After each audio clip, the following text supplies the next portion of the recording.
Her name was Isabella Voss, a vision of grace with sapphire eyes and hair like spun gold, the kind of beauty that stopped hearts mid-beat. At 32, she owned half the skyline in New York. Skyscrapers, penthouses, a private jet that gleamed like a silver bullet. Her wealth was a fortress, built from a tech empire she'd inherited and tripled in a decade. Men threw themselves at her, offering diamonds, yachts, promises of forever. But Isabella's heart was a locked vault until she met Daniel. Daniel was a nobody, a scruffy dreamer with calloused hands and a lopsided grin, scraping by as a street musician in Brooklyn. His guitar case collected more dust than dollars, but his voice raw, soulful, trembling with stories caught Isabella one rainy evening.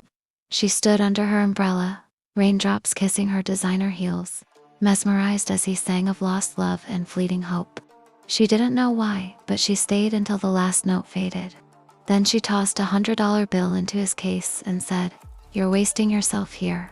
That was the beginning. Isabella saw something in Daniel, a spark, a diamond buried in coal.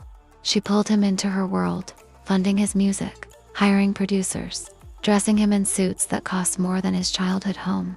She taught him poise, introduced him to the elite, whispered dreams of stadiums and Grammys.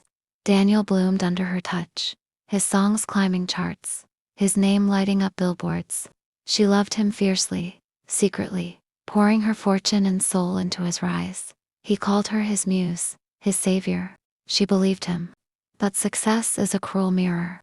By 35, Daniel was a star, polished, magnetic, untouchable. Stadiums roared his name, and women clawed for his attention.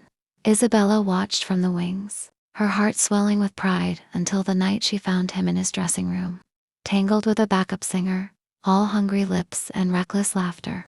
"You're too much." Isabella watched from the wings, her heart swelling with pride until the night she found him in his dressing room, tangled with a backup singer, all hungry lips and reckless laughter. "You're too much."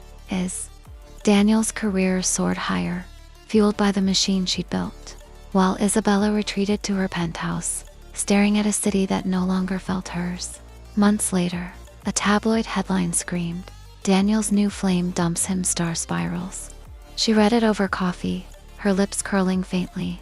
He'd lost it all, love, fame, the spark, while she rebuilt herself, quietly funding a new passion.